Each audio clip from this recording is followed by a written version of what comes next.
Welcome back to another episode of the Crimson Crossover podcast presented by the Field of 68.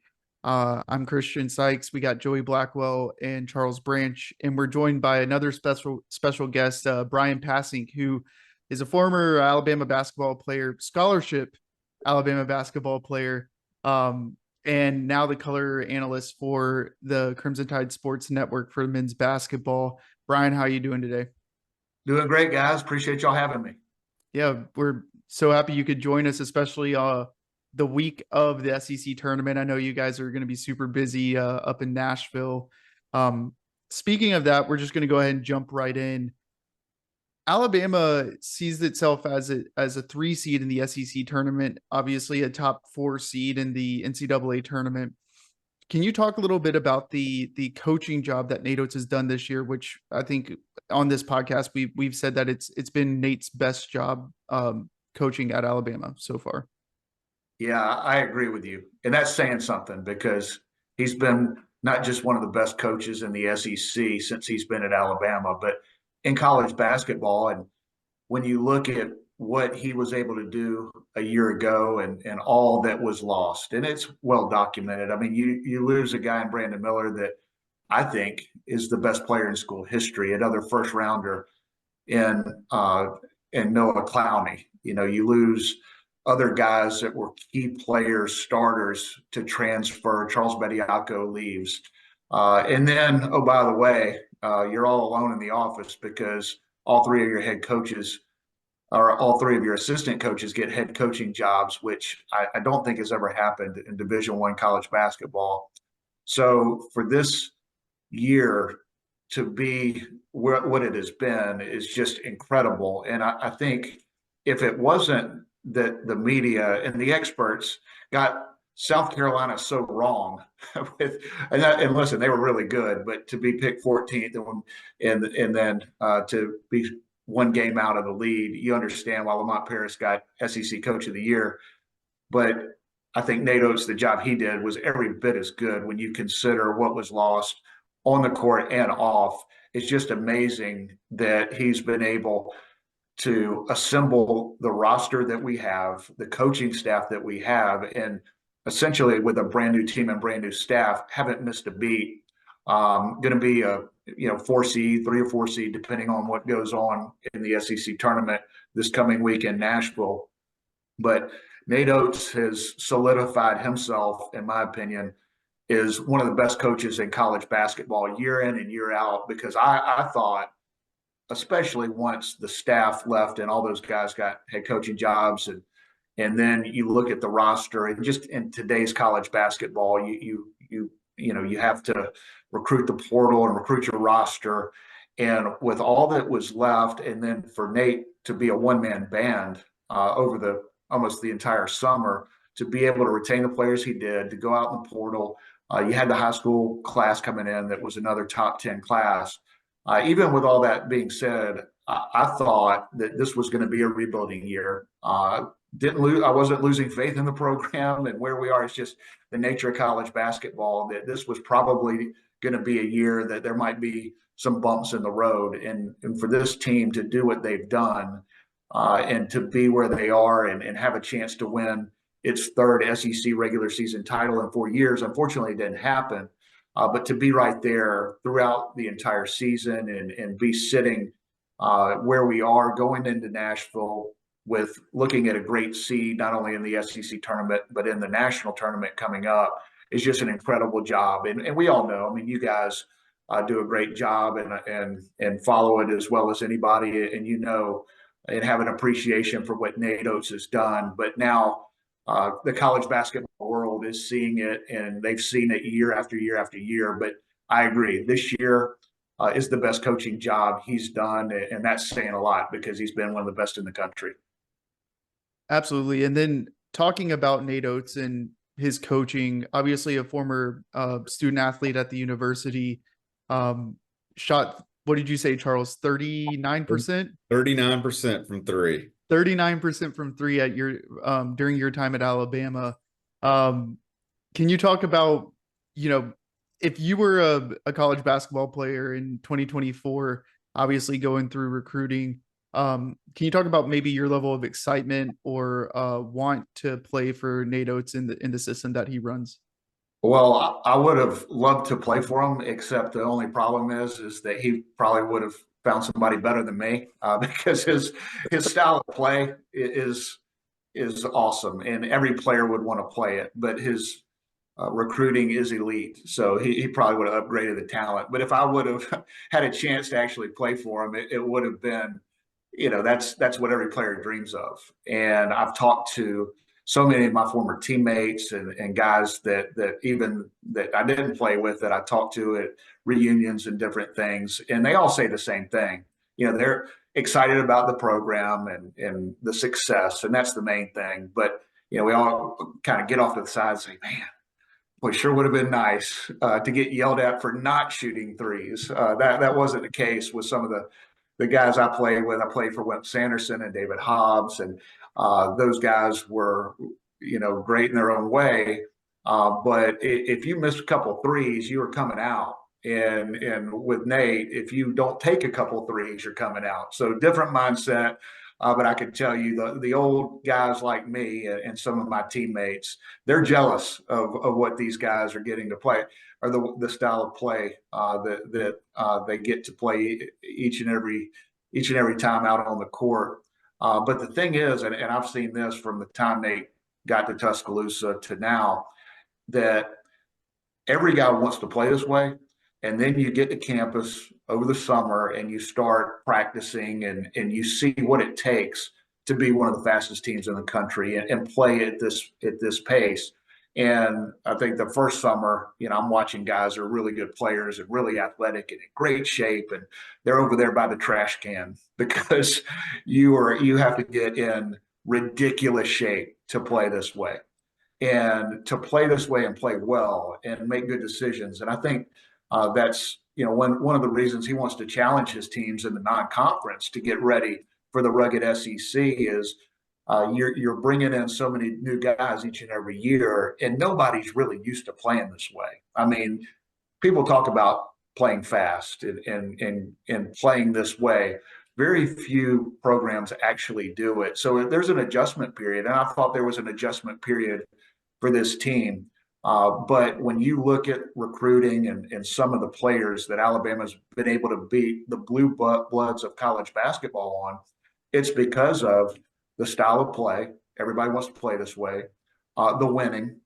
And to me, the underrated part of this program that I don't think people talk enough about, but you hear it with the NBA guys, is the player development. And to me, that is something that really separates Alabama. When you look at guys coming in the offseason to develop over the course of a year or over the course of their career, they get better in this system. And he's recruiting players that have dreams of playing in the NBA. And he can show you, here's the path. Here's what certain guys have been able to do from the time they stepped on campus to the time they left.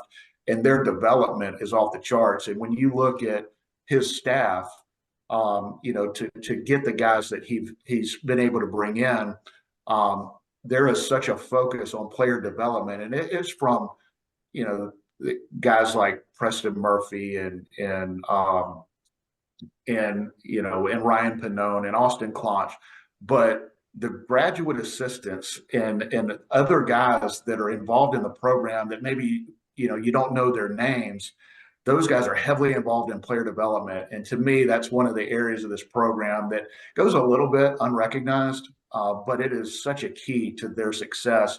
And it's one of the reasons I'm optimistic on what this team could do in the postseason, because his teams get better. Now they've had injuries and haven't played as well lately, but the development from the start of the season to the end of the season, from a personnel standpoint, has been off the charts since Nate Oats has been here. And I think we're going to see that as we get into the SEC and NCAA tournament.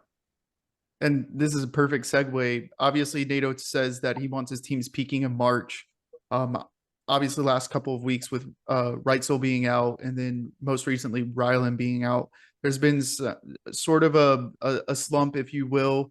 Alabama's moved from the third most efficient offense to the second most efficient offense in college basketball, still like 126, I think, in offensive efficiency. Where do you see Alabama projecting as far as a SEC tournament, NCAA tournament run? Obviously, there's only been one time in Alabama's history where they've gotten past the Sweet 16. Nate Oats has gotten to the Sweet 16 twice and eventually ran into the UCLA team and obviously San Diego State. How do you see Alabama maybe shaping up and faring in postseason play this year? Well, I thought that the Arkansas win was big for a lot of reasons, but maybe most importantly is getting the double bye. And this team, to me, needs rest and to get healthy. And by having the extra day off, I think you can accomplish both of those things. And Latrell Wrightsell, we've seen, and you guys know the value that he has on this team. His efficiency numbers are off the charts, and the way he was playing before he went down with the head injury it wasn't Mark Sears level. It wasn't first team All SEC level, but it was right there. He was a critical part of this team with the way he was shooting the ball, number one in the SEC in 3-point percentage. He's a really smart ball handler and makes good decisions, takes care of it, and an underrated on-ball defender. He was starting to really get into a groove, get used to the system, and was playing the best basketball of his career. And it was great to see him play so well against Arkansas. He was a difference maker, and we saw how important he is to this team and how much he's been missed over the last several weeks. And now to have Rylan Griffin out, the good news is it's not serious. Hopefully he'll be back Friday against probably Florida. Maybe, the Georgia, Missouri winner will play Florida, and then Alabama will have a tough game on Friday night. But this team needs to get healthy.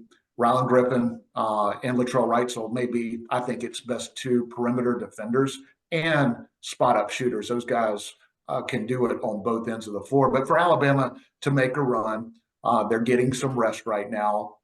Because of the injuries, you've had several guys maybe play more minutes late in the season than probably Nate Oats would have liked them to. But out of necessity, you're chasing a championship.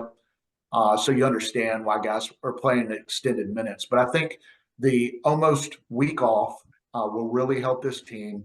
Getting Rylan Griffin back, obviously, is important. But with Latrell Wrightsell back, a healthy Rylan Griffin, and a rested team, this team can make a run. Absolutely. I mean, Nate Oats doesn't lose in Nashville. He hasn't. Whether it's been the SEC tournament or playing Vanderbilt. That hasn't been the case for many Alabama coaches before him. So Nashville has been a great place for Alabama basketball under Nate Oats, and I'm hopeful that can continue. But when you look out past that to the NCAA tournament, this team has what it takes. I mean, they've got one of the best point guards in the country, I think, an All-American in Mark Sears. We saw today that he was first team All-SEC, and I thought that was well-deserved. And Aaron Estrada, veteran, Rylan, Latrell, those guys on the perimeter. And I think Grant Nelson, if he can stay out of foul trouble, is someone who has shown toughness. He's shown the knack to hit big shots. His 3-point percentage isn't what he would like or we would all like, but man, the guy is tough physically, mentally, steps up, and with the game on the line, he's making tough plays and big shots. And I think a week off will help him and just get in the film room, get off his legs. And I know the focus with Grant is to stay out of foul trouble. He's so important to this team. He needs to be on the floor. And then you have some freshmen that are starting to really feel more comfortable and more confident. Sam Walters hits shots. Jaron Stevenson is getting better and better and showing more toughness. And also Nick Pringle. I thought the way he's played in recent weeks it gives this team what they lacked in the non-conference, and that is someone on the low block, a rim protector, a guy that can rebound and play tough. He started to figure out that balance of playing really hard, really tough, really aggressive, but doing it without fouling. And wasn't able to do that throughout most of the season. He's starting to do that now, and he's playing the best basketball of his career. So I'm excited about the NCAA tournament. It's great to you're in, you're playing for seeding. Can't wait for this week in Nashville. Hopefully, Alabama can have a long run in the SEC tournament and then the NCAAs. With the way this team was playing before the injuries hit and before maybe a little fatigue set in, I think they can make a very deep run. Obviously, they have to get better on the defensive end. I think fresh legs will help in that regard. And if they're guarding and feeling good on the offensive end, which I expect that to be the case, this could be a fun March Madness for Alabama fans.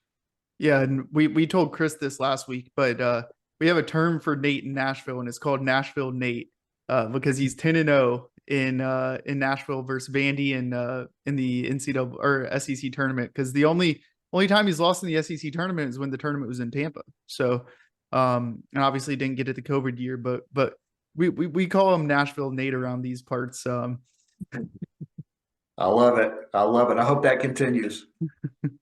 Joey, I think you had some questions for Bryan. Yeah, just one.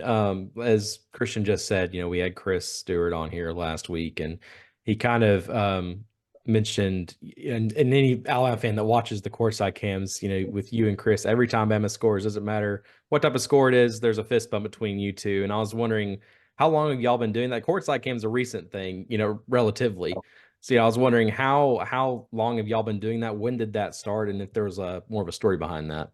Yeah, no, it's funny. I had no idea we were doing it, and I've learned a lot about myself and and how I look during the broadcast. I had no idea that I was flailing my hands and high fiving and fist bumping, and it's funny to watch. And I thought when I heard they were doing it, and this, I guess we've been doing it a couple of years now. I saw them setting up the camera. I'm like, who in the world would want to watch this? This is ridiculous.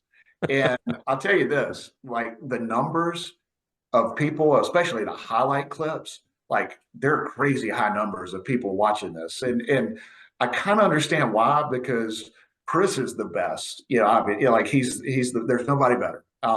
Basketball, football, Chris is the best in the business.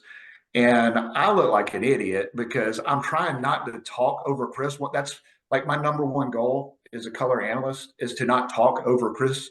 That'll get me in trouble. Because and listen, I mean, it'll get me in trouble with fans. Like they don't want to hear me, yelling and screaming over Chris. They want to hear the call. And so I'm trying to be quiet. And so what's happened is, in my effort to be quiet, I'm, pumping my fist and banging, like, on bad plays, I'm banging the desk, and I'm hitting the cough mute button and yelling at the officials, like, you can't hear this. But I'm acting like a fool. And then when I go back and watch it, I'm like, my gosh, have I been doing this the whole time? And apparently I have. And I wish we had the court cam. There's been a couple of games that obviously you guys will remember when I think it was the SEC tournament in Nashville, the COVID year. And you got 20-something% full arena. We're literally like the ceiling at Bridgestone Arena. Like like if I stood up, I would hit the ceiling. We're so far away. And that last play where we get a stop late, LSU has a couple of looks at it. They miss a point blank look. We win the championship. Chris, if you've ever heard the call, it's an incredible call.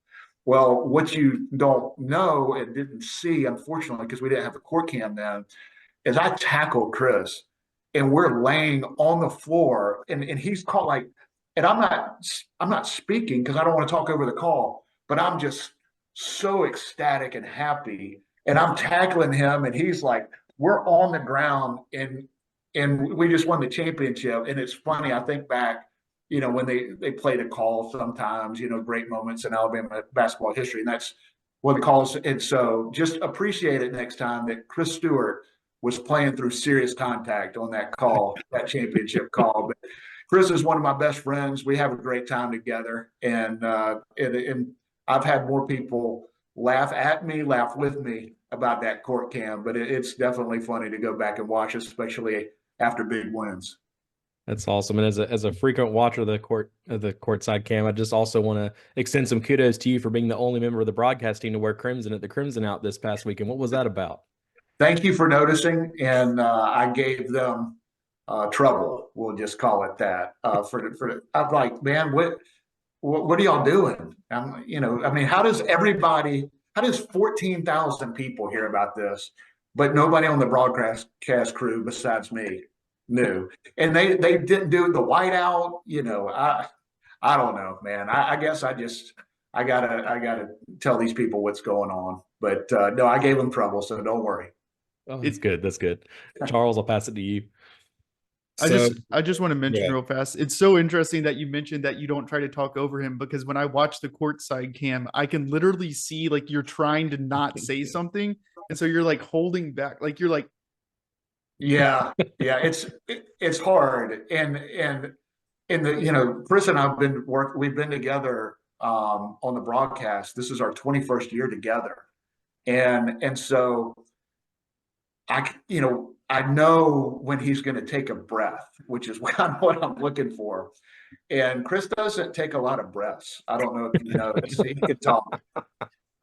But I'm waiting. And so, and I just like, I know how it sounds when he's like, what Chris has to say, you have to hear. He's calling the what. And then when he's taking a break, or after that, then I'm trying to get in and say a why. And so I'm trying to not talk over him, especially, and let me tell you, like, it's so hard on big moments because, and you guys know, and if you watch the court cam, you can tell, like, Chris is a professional broadcaster. I'm a former player, but I'm a fan, and Chris is too. But he's able to, like, and that's why everybody loves Chris, because he is such a good broadcaster. He's so professional, but he loves the Tide, and I got to love the Tide part, but not all the professional broadcasting. And so, if I can do one thing, it's to just shut my mouth. So that's what I try to do. Well, that is interesting. A question I asked Chris last week, as far as officiating goes. I mean, we never have bad calls against us. I get that. But those rare occasions where one does go against us, who's got to keep who in control? Do you have to keep Chris control? Does he have to keep you under control? Or do y'all both have to keep Tom Stipe under control on the floor? Well, it's funny. So we kind of police each other, and I'll just say it this way, not to name names. There are other broadcasts, we'll say, out there in the sports college world that really harps on poor calls. And so if there's a bad call, that's a story, that's part of the game. But we try not to harp on it. We try to remind ourselves we don't want to sound like that in that particular broadcast. So that's something that maybe I'll bring up. And I'll tell you this, I have some good friends that are officials. I know it's kind of like, how, like, knowing your limitations on things is just an important part of life. So I have certain feelings towards officials that it's probably best that I just don't talk about it, because I want to say things that would probably get me fired. And so what I try to do is, again, like when Chris is talking, I try to not say what I think, and I try to not talk about, I mean, I don't do a very good job, but the officiating upsets me sometimes. And so I try to not say what I think. And I'll just try to describe it as, and Nate Oats is really upset with that call. That Mark Sears didn't feel like he fouled him. He's talking to the official. So I think complaining about officiating comes across as whining on the radio. I think it's different on TV because you can see it. But we're homers. We're Alabama fans, but I hope we don't complain about the officiating too much, because I at least don't think that sounds very good. Yeah, I'll say it on the behalf of Alabama fans. We appreciate y'all not being the Auburn radio broadcast. With that, we'll get to last year the NCAA tournament finally comes back to Birmingham. Alabama has a great season, deserves playing in Birmingham. Auburn gets very lucky to be able to play in Birmingham. Even with that, it was a great moment, I thought, for the state of Alabama as it relates to basketball, just to showcase the fandom for both teams and the interest with that. But I remember the SEC tournament used to also be in Birmingham when you were playing. So not only you had Alabama and Auburn, but you had Pitino at Kentucky, Richardson at Arkansas, Dale Brown at LSU, and there's probably some other coaches that I'm forgetting as well. But just can you paint the picture of what the SEC tournament used to be like when it was in Birmingham and just that particular weekend? Yeah, I mean, listen, it was awesome. And my freshman year, it was in Birmingham, and we ended up. Remember, you guys probably remember the game. You're too young to remember it live, but probably know of the game. It was the Alabama Arkansas semifinal, and there were NBA players all over the place. I mean, we had Hollywood Robinson, Latrell Sprewell, Robert Ory. They had Todd Day, Lee Mayberry, Oliver Miller, and it was just back and forth and back and forth. And Elliot Washington hit the three, essentially at the buzzer to beat Arkansas. And the electricity in the building, it was Arkansas's first year in the SEC. They were really good. I mean, they had just gone to a Final Four, and they ended up a couple years later winning it all in '94, going to the championship game in '95. So Arkansas was at its peak. Alabama was at its peak. We had won 3 straight SEC tournament championships, was going for a 4th. It was Kentucky's first year. That was Kentucky's first year back in the SEC tournament in that '92 tournament. They were on probation. Pitino got there. They weren't even in Nashville the year before because of probation. And they had Jamal Mashburn and that group that lost to Duke and Christian Laettner in that epic game a few weeks later. But we ended up losing to Kentucky in the SEC championship game. But that weekend in Birmingham was just like, it's one of the great memories, one of the great sports memories I've ever had. And it was, we were staying downtown at the Sheridan, and we would, after the games, walk back to the hotel because traffic, and I mean, you're literally connected to the BJCC. And after that game against Arkansas, when Elliott hit the buzzer beater, I mean, it took us like an hour just because of the massive humanity of Alabama fans and I mean, it was like the coolest thing, and so that it was awesome, and you got a feel of that last year with the NCAA tournament. And listen, I wish I would love for it to come back to Birmingham. I'm not sure if that's ever going to happen. It's not quite. I don't know if it's quite big enough. But anyway, if they ask me, yes, let's do it. But I love it in Nashville. I love it at Bridgestone Arena. It's so special. The success we've had recently doesn't hurt. But I can't wait to get to Nashville. It's other than Birmingham. And if they wanted to play it in Tuscaloosa, I'd be fine with that too. But other than that, Nashville is to me the best. And I can't wait to get there. And now with the level of play in the SEC and so many teams that their fan bases know that they can make a run, not just in Nashville, but the NCAA tournament, it just kind of ramps everything up. And the excitement level is going to be off the charts this week. The SEC tournament is always one of my favorite weeks of the year. I mean, I think I enjoy it more than the NCAA tournament. The NCAA tournament is the best, but I just think just from a fun standpoint, like the NCAA tournament, I'm so nervous, I don't even know that I can enjoy it. Like I do enjoy it, don't get me wrong, but the SEC tournament and being in downtown Nashville and the bars and restaurants and fans of all 14 schools, man, it's just really cool. We started off talking about Arkansas from this past weekend. I'll kind of bookend it with this, talking about that 94 Arkansas team that did win the national championship. Your team in 94 in Tuscaloosa, when they were number one, also gave them one of their losses that year, 66-64. You also got to play with a lot of really good players at Alabama. Think of Antonio McDyess, Roy Rogers, James Robinson, Eric Washington. I guess my first question is, what do you remember about that game specifically beating Arkansas? And two, I have gotten to see the Arkansas-Alabama game from the SEC tournament on YouTube. How do we get more of that? Do you have the VHS tape? Does somebody else? How do we get those games from the 90s on YouTube so we can relive some of those moments, but just some of those great Alabama basketball players? All right. Well, I think I can track them down. I may have some. We in the off season, let's talk and let's make that happen, because I think Alabama fans would enjoy all those games because they were incredible.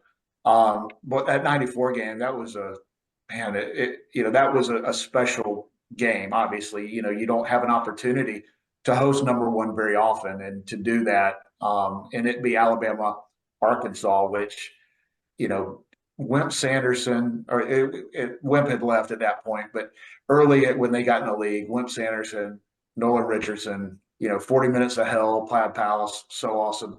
So this was a few years later, but so that was one of the early SEC games, and we were struggling. Like, we had gone to the tournament. There was the Charleston Classic, and lost to a couple of average mid-majors, and we were going nowhere. And Antonio McDyess, who was our best player, left and went back to Quitman, Mississippi. Like, he was like I don't know if he officially quit, but he was just tired. He went home, and I don't know that he may have missed a day of practice, but he left. Like, we're looking around, we're about to play the number one team in the nation. McDyess had gone home in frustration with the coaches, whatever. I don't remember the situation.